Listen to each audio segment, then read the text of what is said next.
Ladies and gentlemen, may I have your attention, please? The show starts in 10, 9, 8, 7, 6, 5, 4, 3, 2, 1, go.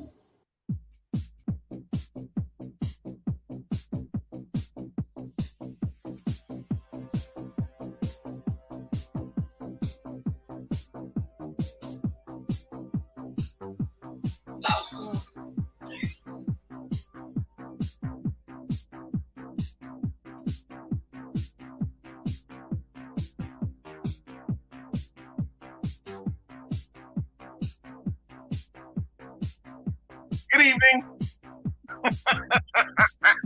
Oh, are we live? Are we live? I'm playing with myself. Whatever. What? Not starting that way tonight. Well, if you saw my ugly mug, welcome to this edition of the XFL Show Tuesday night edition, special edition on deck. A-Train Arlington Lane. That doofus next to me is the one and only my established co-host. Yeah, baby! That is dirty. It is the one. Hey, look what I'm rocking tonight. Yeah. Hold on, let me do this. You gotta turn this down just a tad. Can you still hear me, Arlington? Yes. Can you still hear me? Uh-huh. Look, I'm rocking my underdog of training. Eric Hansen, the great Eric Hansen of the St. Louis Battlehawks. This is his organization that he does here in the St. Louis area. So I'm rocking my underdog training shirt. Yes. Tonight on the show, special edition. Yeah. Yeah, baby. We got some things to talk about tonight. We do? First off. Let's first off. We got to give congratulations. I need my applause to one and only LaCoby Tucker. I need my applause. Yeah, you might be able to say that. Congratulations on order to LaCoby Tucker. He just signed a contract with the Atlanta Falcons. Very, very ecstatic about that, man. I was like thrilled that he is now a member of the. I have a new football team. Exactly, man. And this is. Hold on.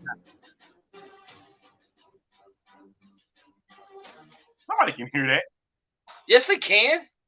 My new football team is the Atlanta Falcons this year. That's who I'm riding or dying with tonight, this year. Until they get rid of, if they cut LaCoby Tucker, then I'm not. But right now, I am riding or dying with the Atlanta Falcons. I'm a dirty bird. I'm a dirty bird. I'm a dirty bird. I'm a dirty bird. No, it's not the Minnesota Vikings. The Minnesota Vikings suck. Worst team in all of football is the. Did you just mute yourself? For real? Oh, I did, didn't I? I did. Can you hear me? You really did this time. I did, bro. I really did. Look, we have a special guest. Our special guest is here. Yes, our special guest has arrived from before we bring him on. We got some things we got to do before we bring him on, man. We do? Also, what do we got to do? Boom! Right here. Ah! Don't forget, folks, B-Hawk Live is Autism Speaks Fan Appreciation Night, September 9th. You can read the flyer as you can see it. And if you can't read the flyer, you're an idiot. Hey, trust me, it's on the page. It's on the page. Hey, it's from 6 to 10 at Wild Sun Winery and Brewing Company, September 9th. Tickets are $10. All right, Trey Watson. Well, now hold on, Arlington. Let's explain what that $10 gets you. That $10 gets you a commemorative glass right? Oh, no! Don't be all cool with it now. You might as well say how you've been saying it for a long. Oh, it gives you a commemorative glass. You know, you get your first beer free, and you get to we are unveiling the official B-Hawk Live a limited edition beer can September 9th. All the money that we raise is going to go, proceeds of the money that we raise is going to go to Autism Speaks. As you see right there, portions of the money goes to Autism Speaks. We're going to have the X-Fan Legion will be there. B-Hog Live will be there. We're going to have raffles, giveaways, and all that. Trey Watson is showing up. Go right there. Go up at the top. Scan that QR code. It is sending you to Eventbrite and all of something. B-Hog 1 says, I might have something for you guys that night. So see, there you go. So, yeah, it's going to be a great event. Please come out. And the thing is, Arlington, are you ready? I love making dumb bets, right? You make them all the time. I do. I make them all the time. If we can get 200, if we sell 200 tickets, I shave the beautiful locks that Dirty has had for 4 years. Oh, my God. Look, Arlington, I shave it. I shave it, Arlington. I shave it. I shave the beautiful locks that I've had for 4 years. I see this before I head there, and then he's got to have it at the event. He's got to have it. Yes, we will shave my head at the event. No, not at the event. Why not? You got to have it before the event. That's well, if we sell 200 tickets, then maybe. But you know, I will shave it at the event. Well, you know, see. Get the Clippers ready, because you know we might have to do it at the event. And the hyena is shaving. I would not put that past anyone. Speaking of the hyena, I'm glad that she came in and chimed in. Her and Daddy Ed will be on the Fang Gang Nation show this Thursday. Please do not tune into that. It will burn your eardrums out. With the hyena on. At least mute the hyena. Turn the hyena down when she talks. Listen to Daddy Ed. Just don't listen to the hyena. That's all I have to say about that. She and Daddy Ed will be on the Fang Gang Nation show this Thursday. It says 2 p.m. Pacific, but for the Simpletons, that's 4 p.m. in the Central. That means you, Dirty. The Simpletons like yourself, 4 p.m. on Thursday. And so, yeah, she'll be doing back-to-back appearances on, doing B-Hawk Live, and then she jumps on Fang Gang Thursday. I mean, Arlington, I might be around for that Thursday event. You never know. You never know, right? Shout out to Jersey the King. See, look right here. John says it right here. I'm not watching her voice. Her voice burns my ears. You're right, John. Her voice does burn a lot of ears. A lot of ears. Oh. So yeah, are we bringing our special guest in finally? Poor guy sitting there. He's way more professional than I am. Yeah, way more professional. Without a doubt. Ladies and gentlemen from the Player 54 podcast. Plus, he has a special announcement for the people tonight. So I'm going to make sure that he gets a chance to do that before he leaves. We're going to have some great discussion tonight. From Player 54 podcast, the one and only Mr. Michael Lathrop. Good evening to you, sir. Good evening. Boy, look at the studio he's got going. Yeah. I love it. I love what he has in the background, man. What's all of that back there? A lot of jerseys, 1.0, 2.0. I haven't got a chance to add any 3.0 jerseys yet, but hey, there's, I believe, a Hitman helmet back there, and obviously that old school XFL flag. Yeah, there's a couple things. I see the Player 54 is very small, but it's right there next to you. I like it. Yeah, I had to squeeze that in there. I'm glad you noticed it. Just, one of those little hidden gems, hopefully, back there. Yeah. Look at you. Michael's really. I gotta really change up my my studio. See, I mean, look right here. It says Ridge Rocker says, "See, Dirty. That's what the pros look like." Yeah, I can see that. So, yeah, I might have to start changing my stuff up a little. Well, it's the benefit of moving from Northport, Florida to Punta Gorda, Florida. I have a bigger space for studio, so I had to get a little bit more creative. There was things I had on hand that I didn't get to display, so we'll see how it progresses as time moves on here. Ah, gotcha. Okay. Look at you. Look, everybody's all excited that Michael Lathrop's in the building. Well, I'm glad to be here. It's always a pleasure. Well, I mean, Mike, at least you can finally bring some class to this show. I mean, I'm classless. Arlington has a little bit of class, but you have a lot of class. I have a little bit of class. Oh, okay. That's what just a little, bro, just a little. Well, I'm glad you think highly of me. I'm sure there's some people out there that don't think so. Well, Michael, I didn't say I thought highly of you. I just said you had a lot of class. That's all that was, buddy. Thank you. Well, thank you for knocking me down a couple more pegs to bring me back to reality.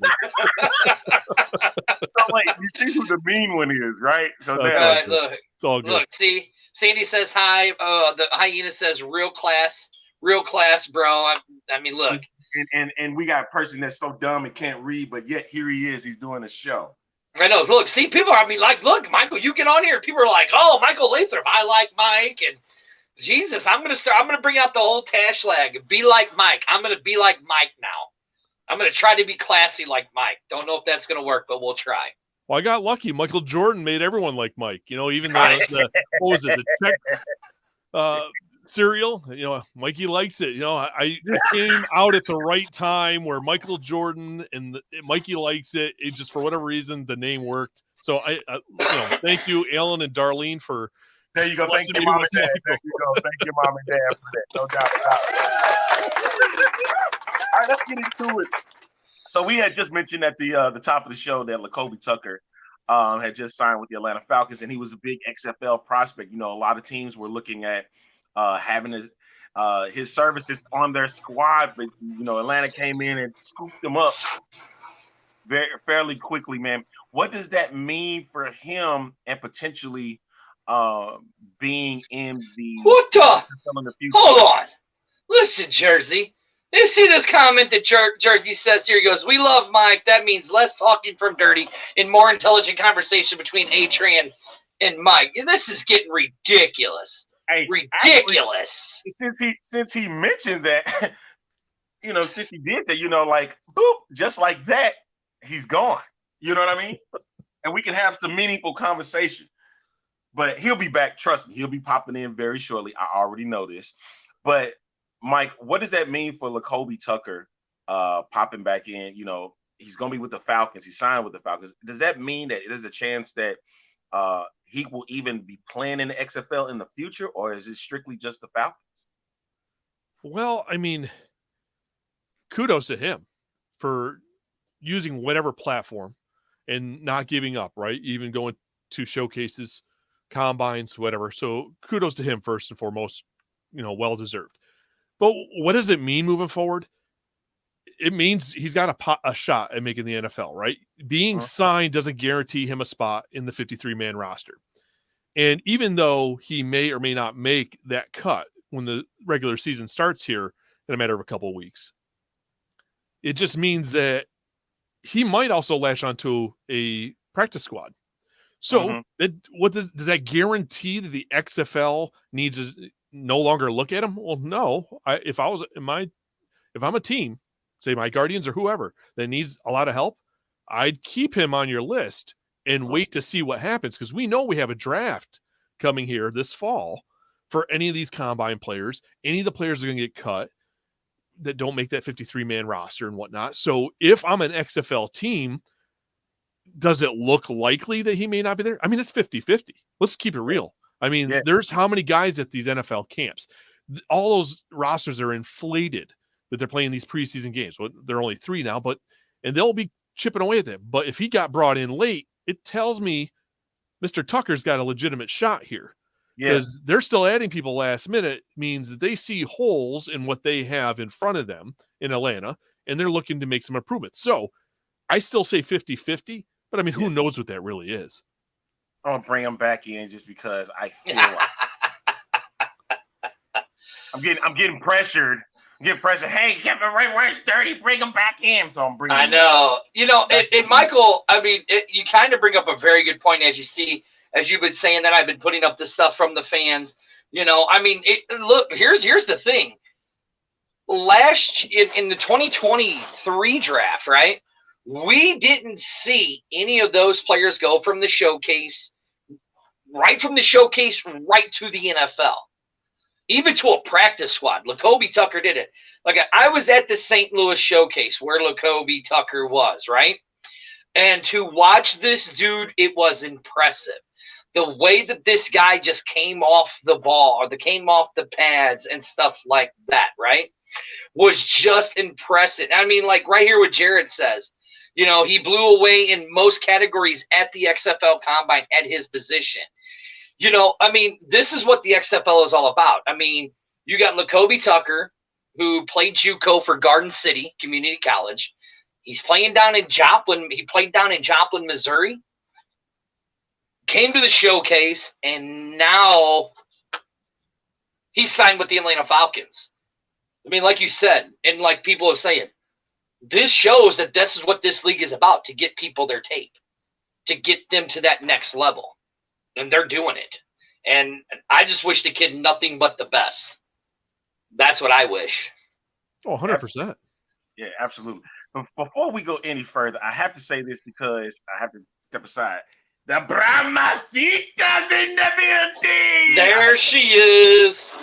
Yeah, So let's look at it this way. You know, as you see right here what Jersey King says right here, it says, if that's the case, then Orlando would probably land him if he doesn't make the roster. Now, here's the question. We know that a lot of the XFL guys that make to the NFL and they get cut, their team still has their rights. Lakobe hasn't signed with the XFL yet, right. or that we know of.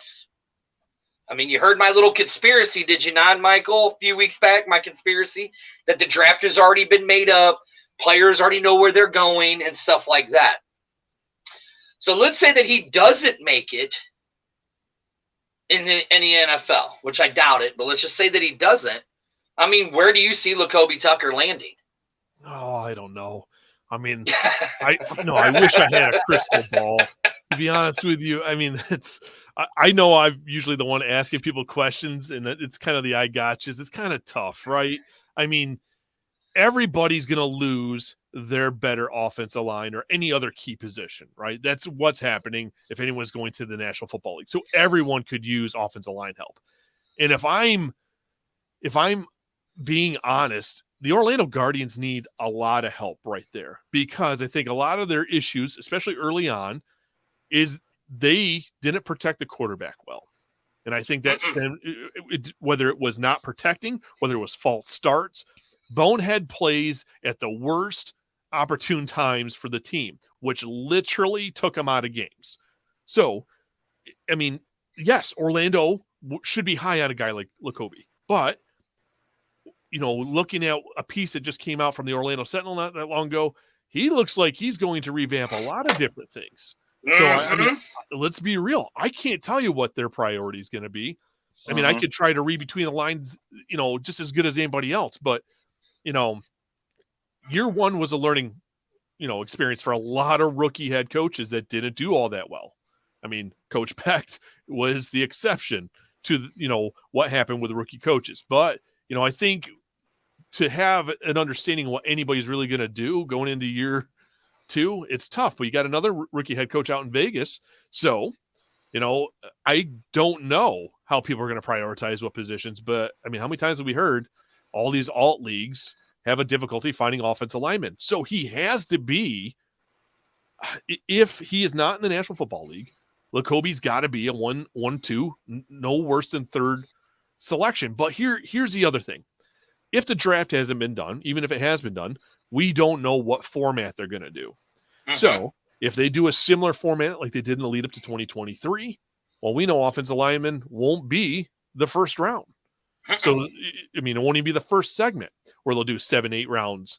That would be more of a skilled position. So, I mean, we'd have to see. But, I mean, if they go to a traditional setup, then you'd have to think Lakobe's right there at 1 or 2. He's just, I mean, I know I haven't talked to him like you guys have, but look at anything. He is just a freak of a talent. I mean, the kid's a freak. The kid's a freak of nature on just how big he is. And I mean, you know, people are just going nuts. Like Rig Rockers right here is saying that, you know, Kobe is the whole side of the line, right? I mean, you know, the Queen says that Tucker has the wingspan of the whole line itself. I mean, like right here, you know, Tucker is a massive human being. Oh, he's definitely going to flourish on the Falcons, and I can't wait. I can't wait to see why he wouldn't make the roster. Atlanta has struggled with O-line. You know, I mean, I watched the quarterback thing on Netflix, and listening to Mariota, Jacoby Tucker would be a great fit for that. And back to what you were saying about the XFL draft, you know, you're right. Yeah, 747 wingspan. He's long, man. Like, he's really long, dude. And I mean, you know who he reminds me of, Arlington? Orlando Pace. Yeah, that's an Orlando Pace, that once in a generational O lineman. And I mean, you're getting a little far. Listen. Well, hold on. Let's go back to what Michael said. Let's go back to what Michael said before you chime in. Let me go back to what Michael said before you chime in, right? I'm listening. Okay. Now, Michael, you know, you're talking about if we do stick with the draft that we had for 2023, you know, the O's line guys come up. Whoever is that number one pick when the O line comes up, don't you think that's the guy they're picking first if he's there? Yeah. I mean, I am. I don't care what team you are. I'm picking him. I'm picking that guy. I'd be like, this kid destroyed everybody at the stuff. I'm picking that dude. Yes. I mean, it's plain and simple. All right, now you chime in what you're gonna say. Basically, I was like, let's not get ahead of ourselves.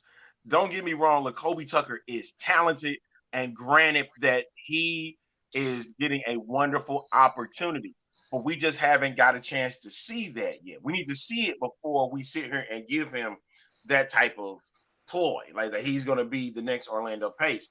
Because my thing is, if I got to see it, I just have to see it. I know it.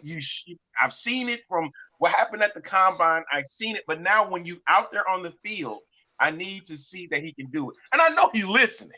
I know he's watching it, and I know that's going to help him get better. That's going to what's the word I'm looking for? I hate when stuff like this escapes me.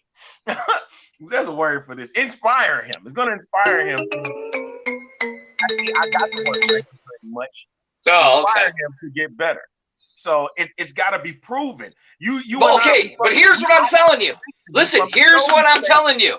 Dude, I saw it. I saw this kid live. I'll let you speak. Thank you. I'll let you speak. You spoke. Stop speaking. Here's the case here, sir. I have to see it. I have to see it on the field, him in pads, him in uniform. That's what I'm looking for. And then he can do the same thing that he did at the combines. Oh, I'm all in. Like I don't want to see any other game for real other than seeing him out there and blocking for whoever quarterback it may be, whether it's Quentin Dormady or Desmond Ridder for the Atlanta Falcons. That's what I'm getting at. Look, here's what I'm saying. I saw the kid live at the showcase, right? Yes. I saw what he did. I literally saw him take another 6'5" dude and literally pick him up off the ground, 2 feet off the ground, and moved him 5 yards back before he set the dude down. That's all I'm saying. I saw the dude. I saw the explosiveness of him. I'm just happy. Look, here's why I love the XFL. And it's for the simple fact is this is giving these opportunities to guys like him that didn't play at a major university. It's given him the chance to get more tape and to get seen. And that's what it's doing. And plus, this is like a family. It's like a family, this whole entire XFL. It's amazing, and I love it. Like right here, you know, Michael, quality O-line depth at the NFL level is hard as hell to come by, let alone with an alt league. Look at the CFL. Almost every top 5 pick in each year's draft is an O-line. Really, what more can you say? I mean, it's the truth, you know. And here's a place where that can be, you know, that he could get his skill set, you know, make his skill set, make another video, you know, get his tape. You know, that's what the biggest thing, the tapes. Get the tape out there, because that's what they did in season 1 for most of these guys. All right, now here. Okay, look, I'm gonna turn it to you guys. Okay, I'll go last on this one, but Scott wants to know. The issue will he get enough reps in the NFL preseason? Arlington, you go. What do you think? Do you think he will get enough reps in the NFL preseason? Considering that are we really just now getting into the first week of preseason? Because I know there was just the one game and stuff. So, and there's only 3 weeks. Well, technically it starts this week. Okay. So preseason starts on the 10th. So it starts Thursday. Reps. Like if he doesn't get it in the first half, he surely will get it in the second half. Okay. You know? The Falcons brought him in hopefully for a reason. Not because he's just a body. They saw him and they want to see what he can do. So I think he'll get reps.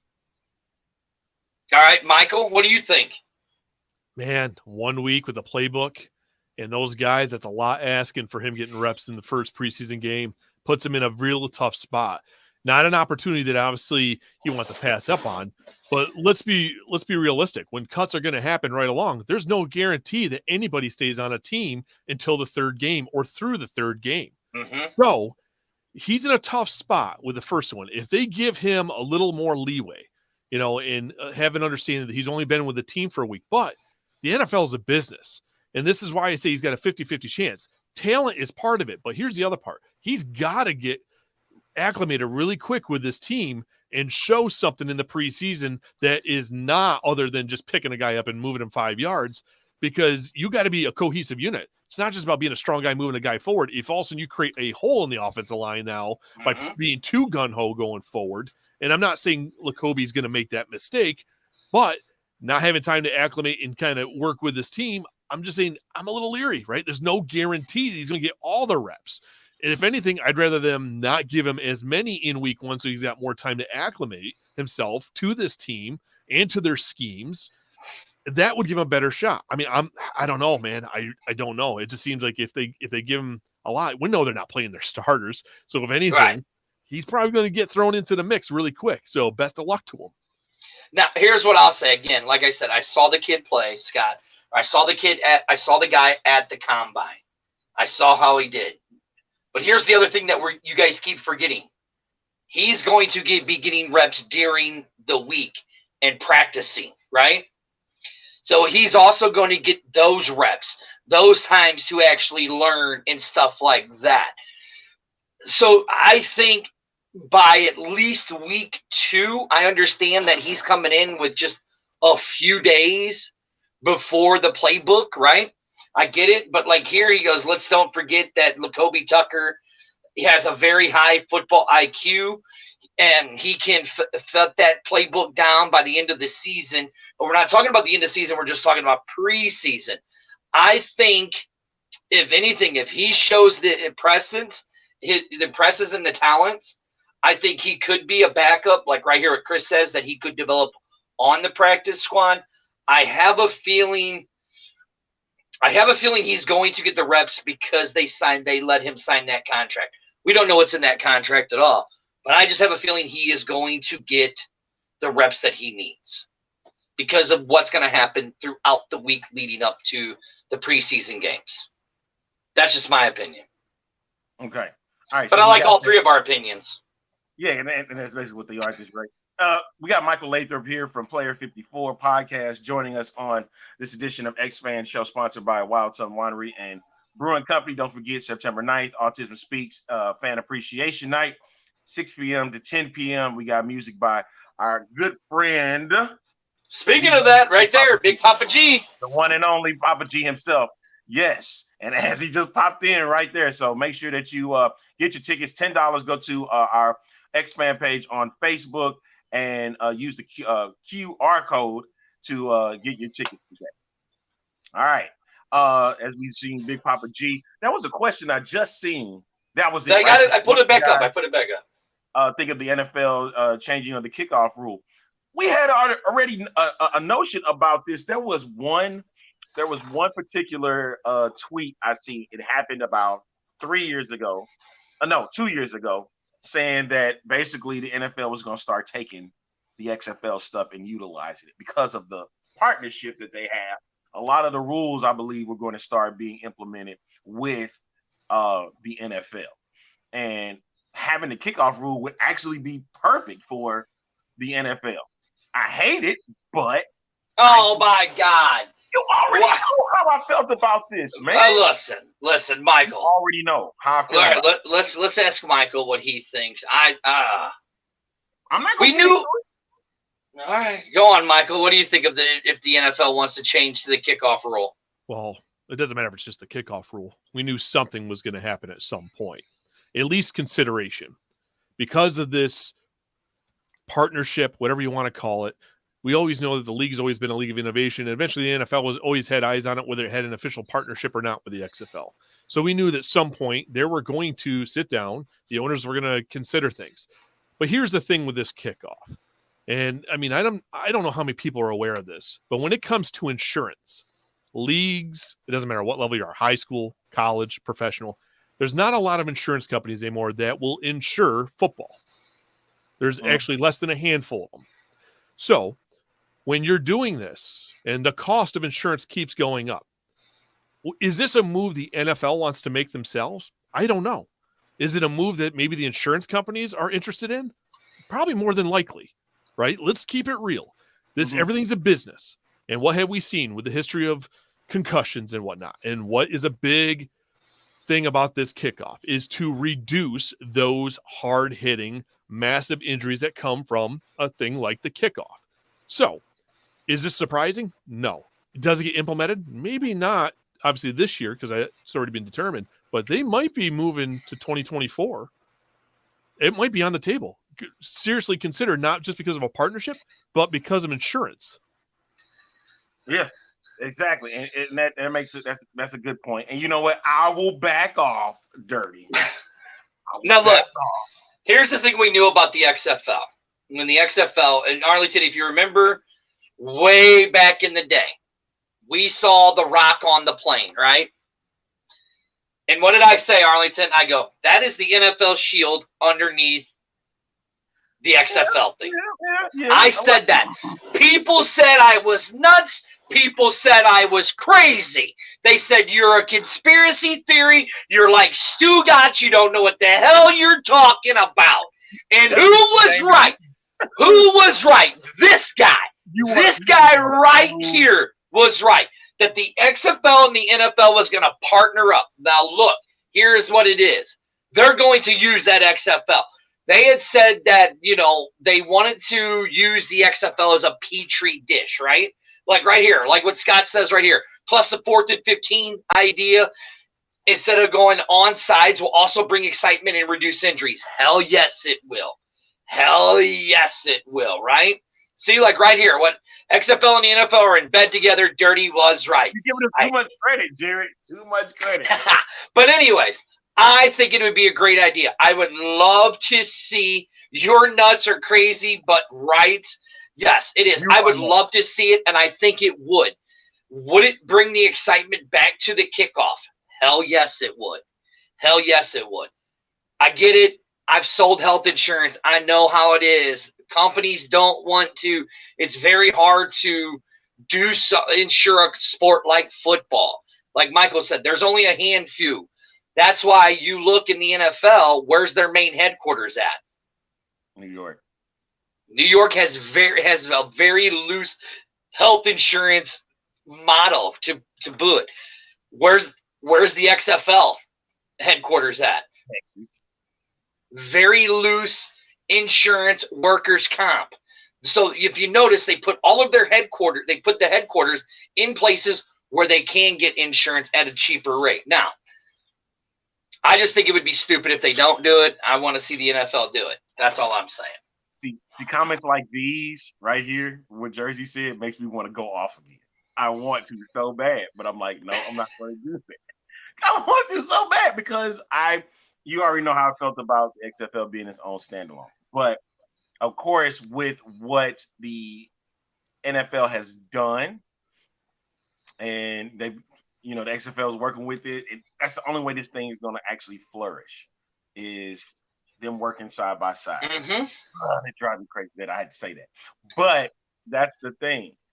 Exactly, that's right. Major League Baseball had used minor league baseball concepts for its league. So yeah, that I get it. I get it, guys. I get it, y'all. I get it.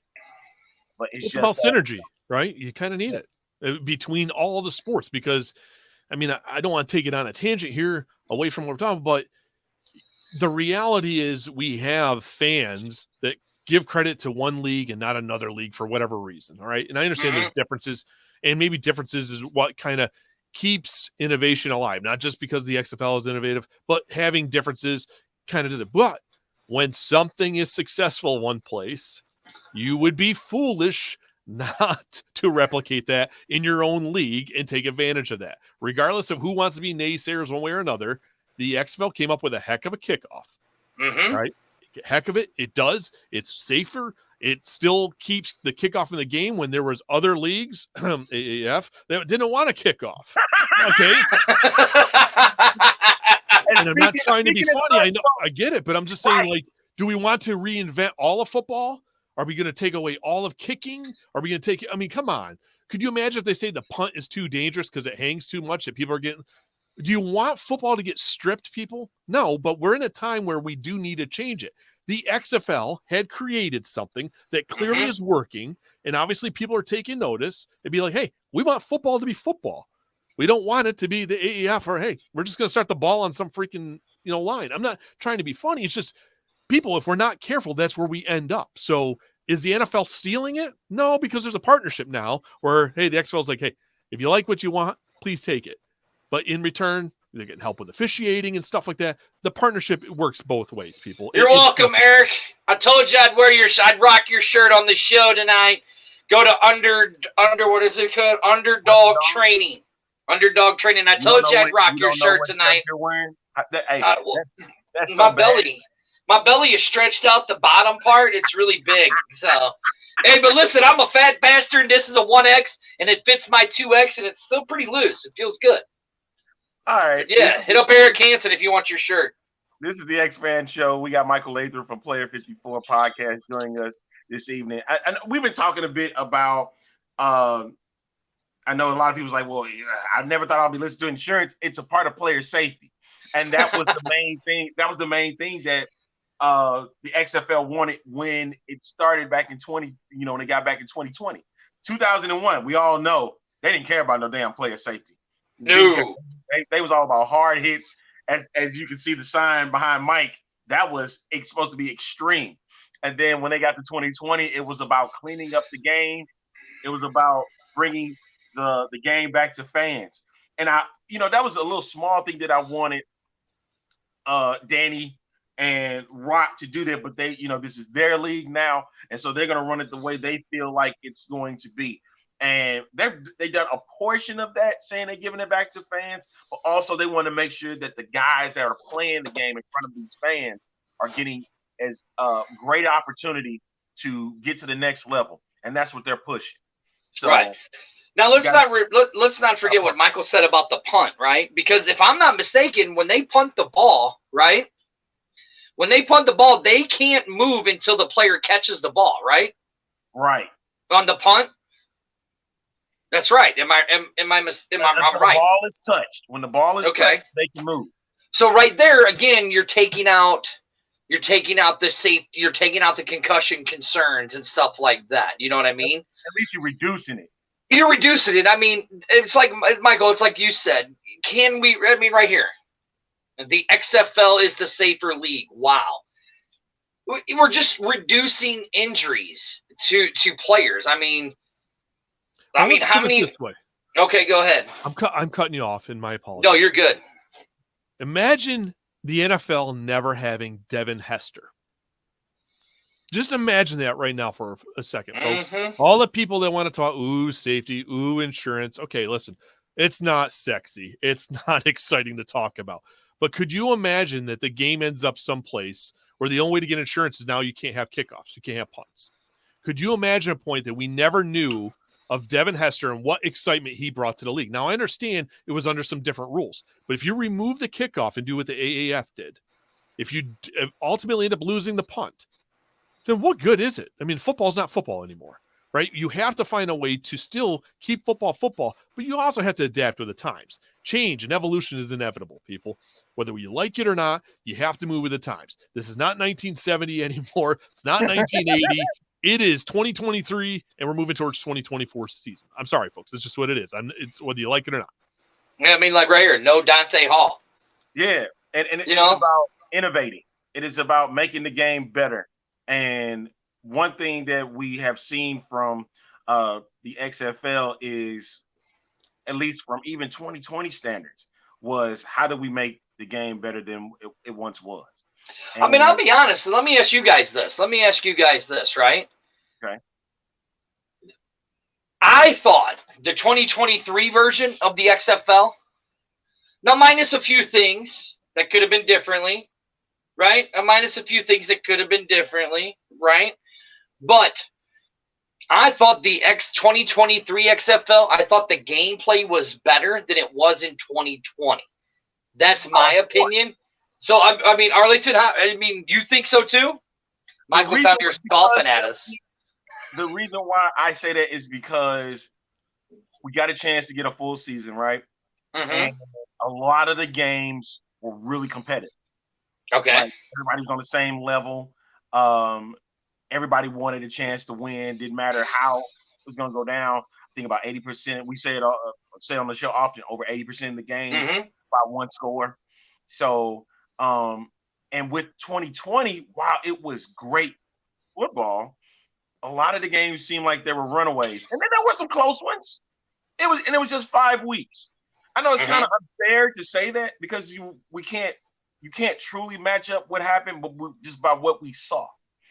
And I think that the gameplay moved a little bit quicker with 2023 than it was 2020. Okay. I know it's unfair to say that, but that's how I just feel about it at this moment. Now, Michael, you scoffed. You scoffed at it, so please elaborate. 5 games for each team is a very small sample size. And what do we know to be a fact? You know, I've talked to Tom Luganbill and some guys that coached in 1.0, and every time they talk about it's a very short camp. It takes a long time to build chemistry in a cohesive unit and for people to finally be on the same page. He goes, so week 1s and 2s are typically not going to go well. Well, when you finally get into 3, 4, and 5, just when they're starting to hit their stride, the league got its legs taken out from underneath it. That's true. All right, so could you imagine if this season was cut at the halfway point here in 2023? Nobody would have ever thought the Guardians were even competitive. They would have thought they were complete trash. And look at what the second half of that season allowed us to see differently from the Guardians. Because had we seen it that way, very similar to 2020, we'd have a completely different lookout as the league, because there weren't a lot of teams that did that well. The team that won the championship obviously was a losing record team going into the postseason, right? So let's just kind of look at, we got to see it all play out, and where, okay, teams had a chance to fix their mistakes or improve and be more competitive and stuff. So it made for better games. So are you right as a totality? Yeah. But is it fair? It says no, because they didn't get their full stride in 2020. Yeah, okay. You got, yeah. I might change mine. That's why I said it really wasn't fair, because it was just a 5-week season. And that's why on the X Fan Show we actually bring people who actually have class, because I have none. Arlington has very little, and Michael has a lot of class. So that's why we bring Michael on the show. You're so evil. You're so evil right now, man. So evil. But it's fun. But see, that's the fun thing about this show, is that we like to delve into what fans want to see in their game. This is, of course, a lot of people are not going to be happy with what goes on.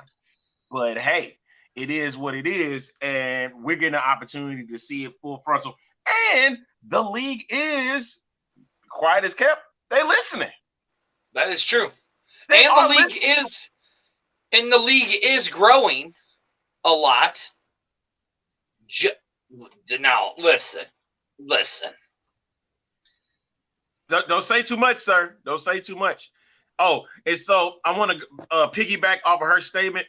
The hyena. There, I did it. I did it just for you.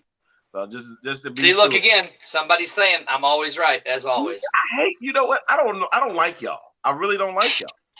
I don't. But no, as you say, the league is growing. All right. Okay.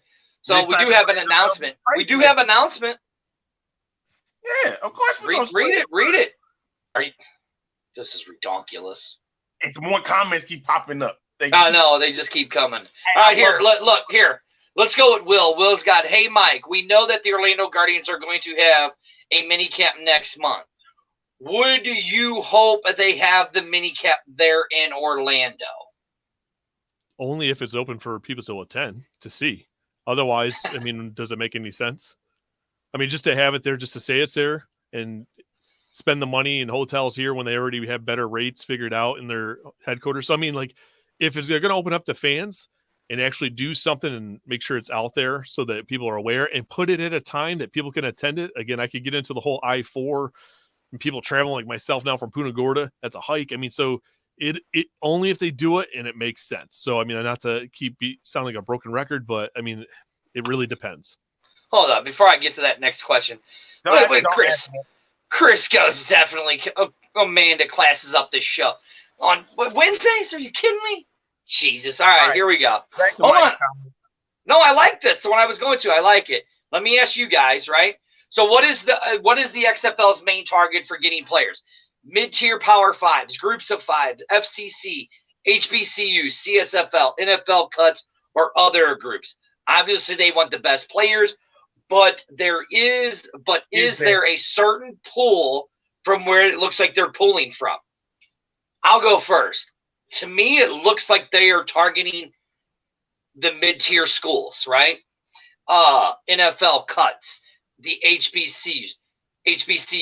It looks like, like right here what Turner says, the FCS D1s and D2s. D2s and D3. Look at the thing, boy. Dick 3, the 3Ds, okay, whatever. I think that's what the XFL, I think that is smart for the XFL to go that route and to get those players, let them develop, build your league up. What do you guys think on that one? Go ahead, Mike. Number one, in my opinion, is NFL cuts.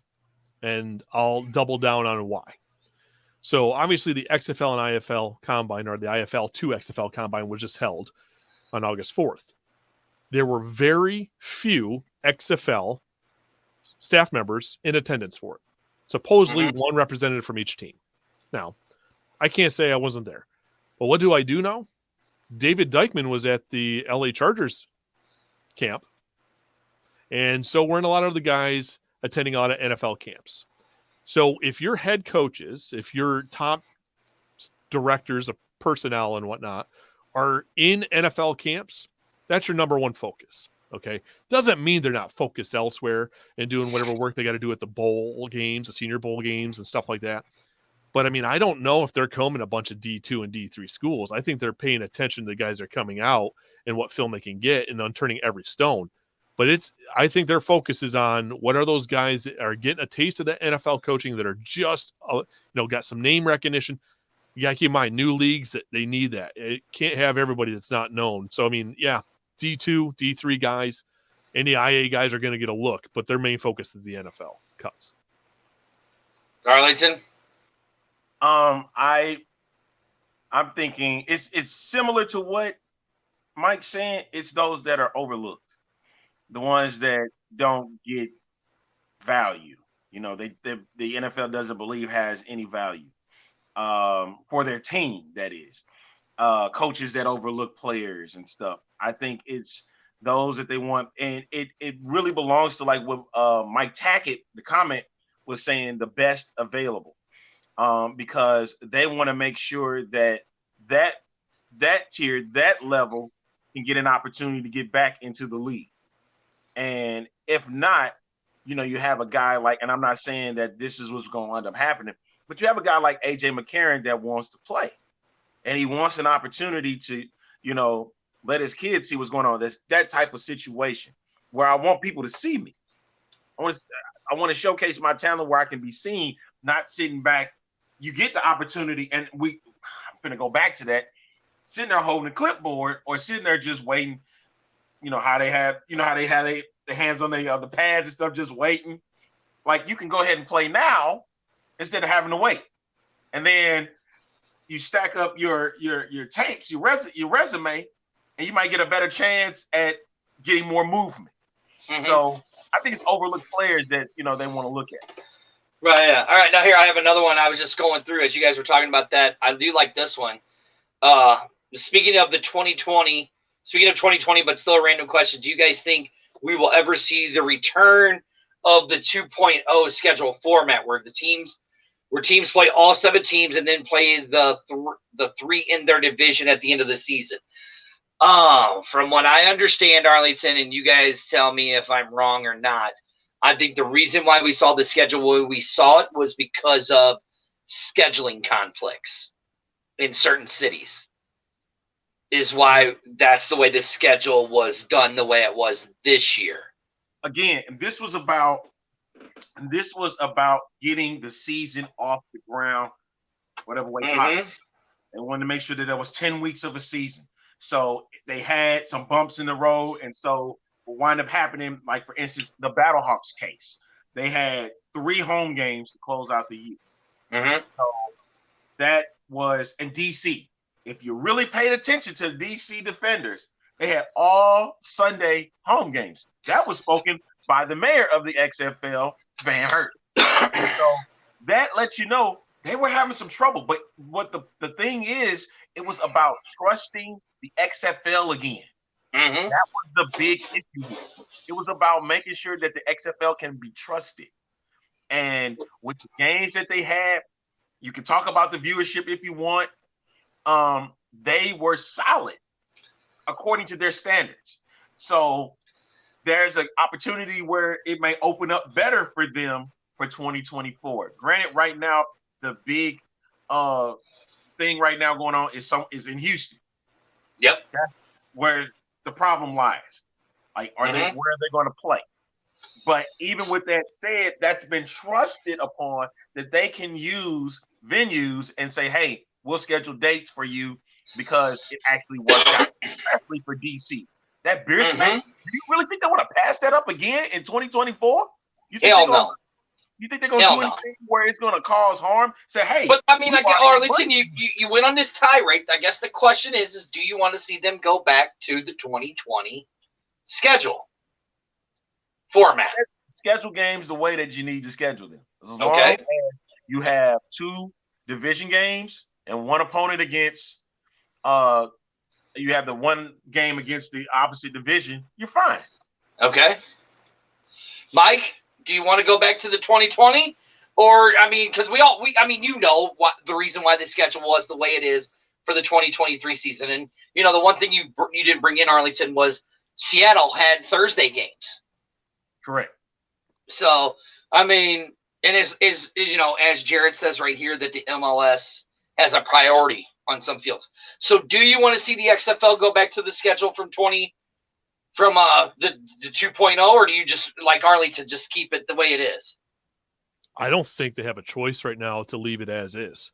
There's too many issues, and I think Arlington's right. The game just had to be played. You got to take what dates are available.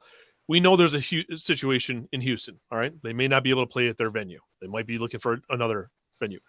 For whatever reason in Vegas, they have only continued to take deposits. They're not securing seats for any additional season ticket holders, okay? We know that there's a looming potential situation here with Camping World Stadium in Orlando because they're getting closer and closer to this funding for a new roof and renovation to seats and a potential new field house that's going to be used as a convention center added to the stadium. People, there's a lot of moving pieces here that doesn't even matter what you want. It's what can you have moving forward. So let's pump the brakes. Let's get through years 2 and 3 before we start presenting a wish list. Right, and quit and pump the brakes on expansion. Idiots. Let's get through five years of football before we even talk about expansion. Idiots. Pump the brakes on that shit too. Okay. Thank you. Listen, shut up. No, I have to utilize this. I wish the XFL, and I'm talking about the brass, looked at David Dixon's plan for the USFL in 1982.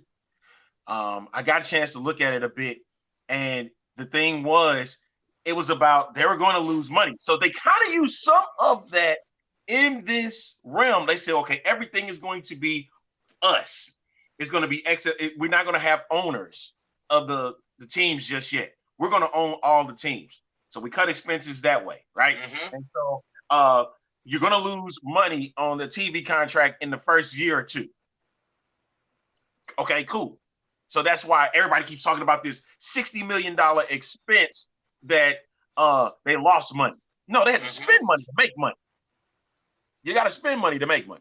So at this rate, they kind of use it. Like, now that I think about it, they kind of using some of that, and building within it. Now you have to make sure marketing is taken care of. The merchandise is taken care of. You saw what happened in season 1. All right.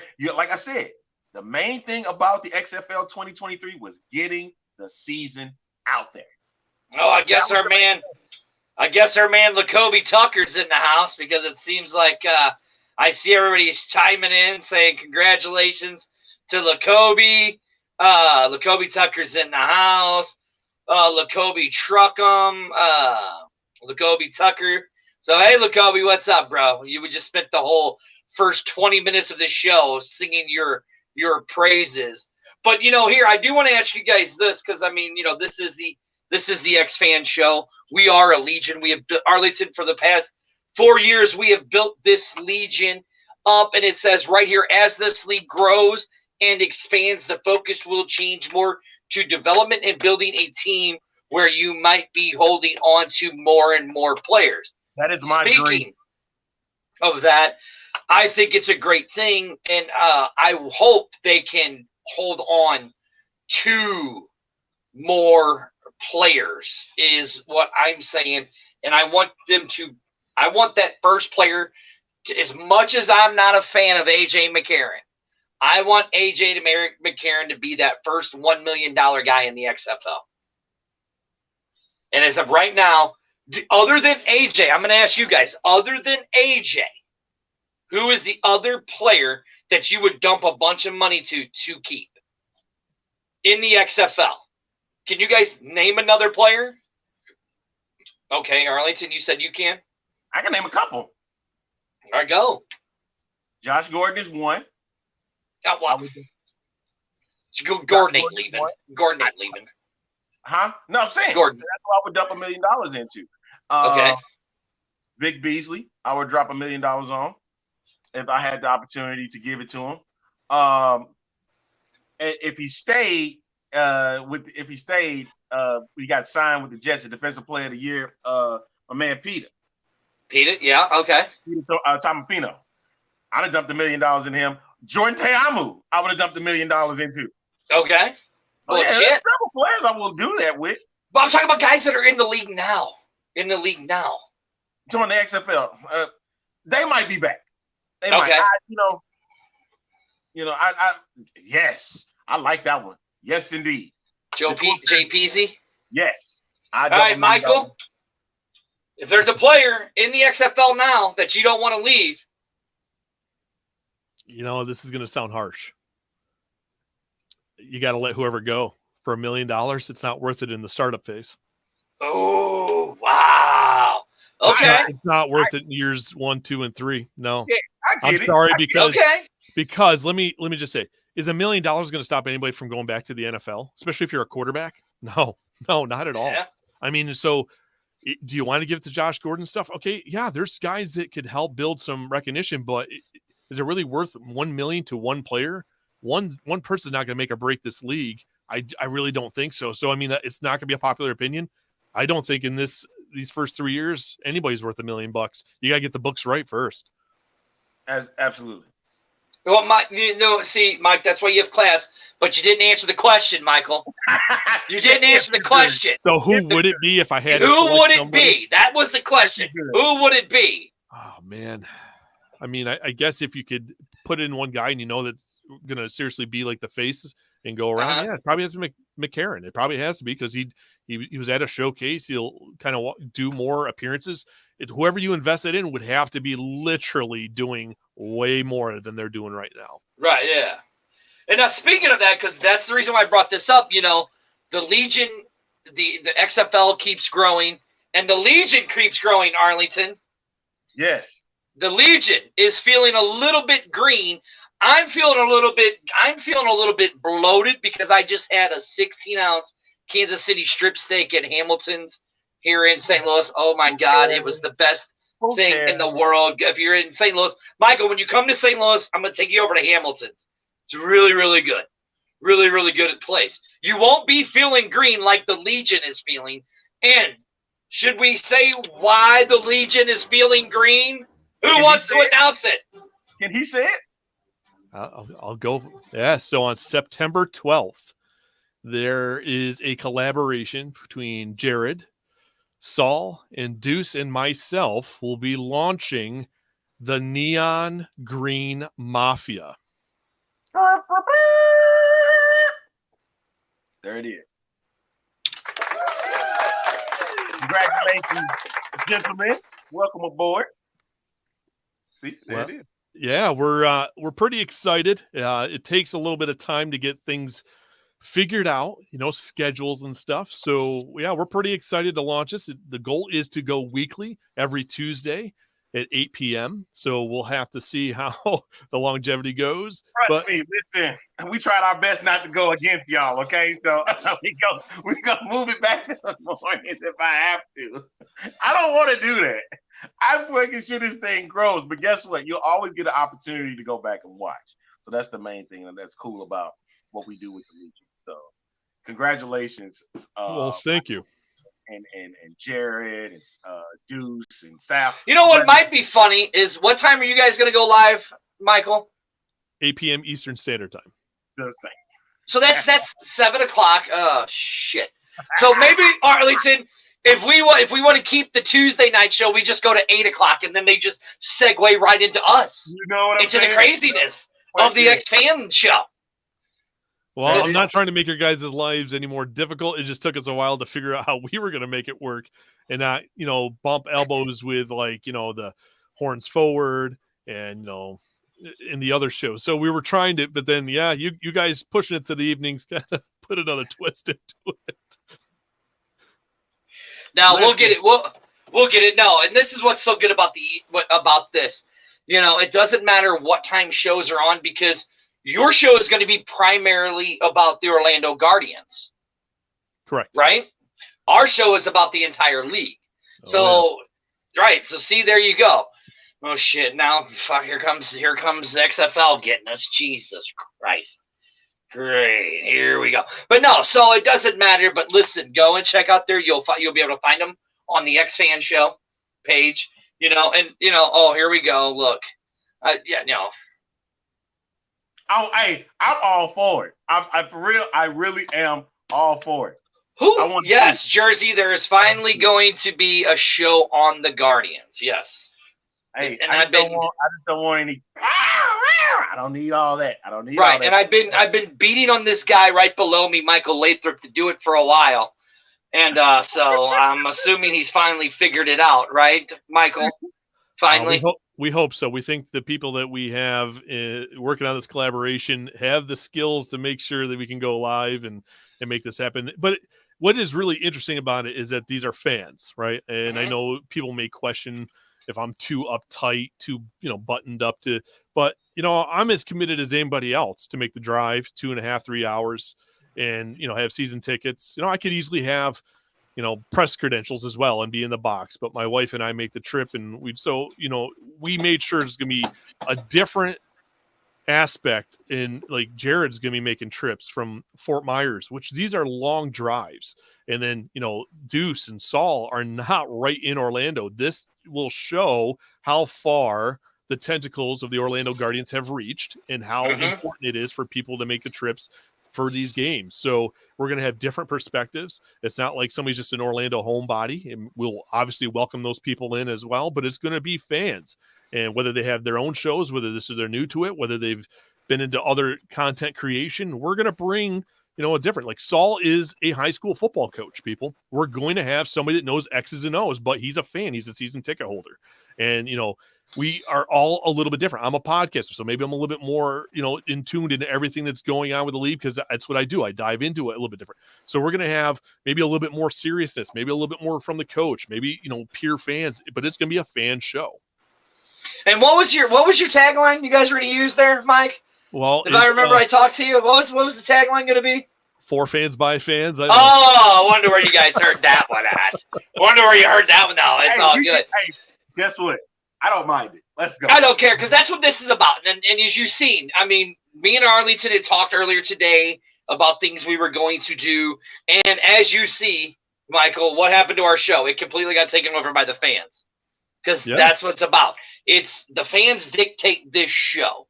We have something we want to talk about, but then these crazy bastards get on here and start chiming in. And then so that's what it was. So that's what it is. So, I mean, that's what this Legion is about. The X-Fan Legion is, for the fans, by the fans. Exactly. But that's just not us. That's this entire Legion that we've grown. This is for the fans. And we just want to give you guys something. What is this? We ooze neon green slogan, LOL. If you guys turn into Ninja Turtles, I'm freaking out. No. I thought that was slime. You know, Nickelodeon was big in Florida. You know what I'm saying? So you gotta bleed green. You gotta bleed green. That's what we're gonna do. Embrace the neon. At this point, we don't know what our logo really is, right? It's a reused logo, and we're like, okay, is that supposed to be a panther? Is that supposed to be? How's it tied to Florida? At this point, you know, if mafia means family, it's time to build the neon green family, and we're gonna bleed green, embrace the neon. So that's what this is all about. I like that, Michael. I like that one. Embrace the neon. I like that one. Jared's a pervert. Slimy is the new. Slimy is about the slime itself, you idiot. Yeah, I'm just saying right here. Look, bleed green. I love it. You were a kid once. Get out of here, man. So you were a kid once. I think I still am. The NFL's even into having games. The Super Bowl is going to be on the right. Yeah, look, Nickelodeon. That's the Super Bowl I'm going to watch this year. Is Nickelodeon. That's right. They sure did. They did. I want to watch Nate Burleson. I like this one. Embrace the neon. I love it. Shout out to that but Michael, because we're in overtime, right? Yeah, Michael. But if you guys turn into Teenage Mutant Ninja Turtles, right? I am going to be a little scared. I am going to be a little scared of you. So I need to return my Halloween costume to Amazon. Oh shit! I'm kidding. Oh shit! Oh, here goes Jack. Look at Jackie says nothing beats horns forward. Is the reason Nickelodeon doing the game because CBS is doing the Super Bowl this year? Could be. Yes, that's the reason. CBS is doing the right, game. Exactly. I'm not listening to Tony and freaking Jim Nance. I'll listen I'm to not Nate either. Shout out to Noah Eagle. Shout out to Noah Eagle and I can't think of her name. Gabrielle Green, I think, who did the show. I'm gonna throw up. Look, the hyena says no. Man. Don't return it, Michael. Don't return it. Anyway, I do like this one. Bleed green and embrace the neon. I do like that. That does sound good. I do like that, but I don't care. But look, this is what this is about. The Legion is for the fans, by the fans. Everything that me and Arlington do is dictated by by the fans. And so we reached out to these other cities, which for guys like Michael and Jared and them, to get them on board, to help us spread and to help them get more people. It's about growing this league. We got three more cities to go. That's right. The more this league grows, the better it is for all of the fans. Yes, exactly. The league is built by fans. Only in certain cities, Jackie. Only in certain cities. So stupid. Only in certain cities. Before you go, Michael, tell everyone where they can find you on social media and please plug your show. Yes, please. So Player 54, we're obviously on Twitter or the X, whatever you want to call it these days, at Player 54 Podcast. Instagram at Player 54 Podcast. Same with Threads these days. Facebook, just look up Player 54 Podcast. But we'll plug the news show because we could use the followers and word help getting it out for that September 12th launch. We on Facebook are Neon Green Mafia. Instagram, it's neon.green.mafia, and Twitter X, whatever you want to call it, Neon Green Mafia. Sweet. And we can't wait to see it when it starts at September 12th, correct? Correct. All right. I'm sweating my fat ass off in my studio. Hey, get the music, dude. Let's get out of here, man. What's the music? I don't know what the music is. What music? I got it. What? See, Michael, please tell me you're going to be more classy than us. Well, we hope to be. We hope to be. Wow. Really? Wow, Michael. Is that what you said? Why are we picking that one? Because See, this is the problem. This is the problem is nobody knows which one to pick and who to do what. Hey, this is the XFL show. September 9th, we have the big event, Wild Sun Winery and Brewery. Go to the flyer, scan the QR code. That'll send you all the information that you need. Welcome to the, what is it called again? I already forgot the name of the new show. I'm an idiot. Neon Green Mafia. That's it, the Neon Green Mafia. I'm going to get that tattoo. There it is. I'm going to get that tattoo. Arlington, you got anything else to say? No, this Thursday, the Fang Gang, 4 o'clock Central Time. The Hyena right. and Daddy Ed. Thanks to Michael. Thank you, man, for joining us.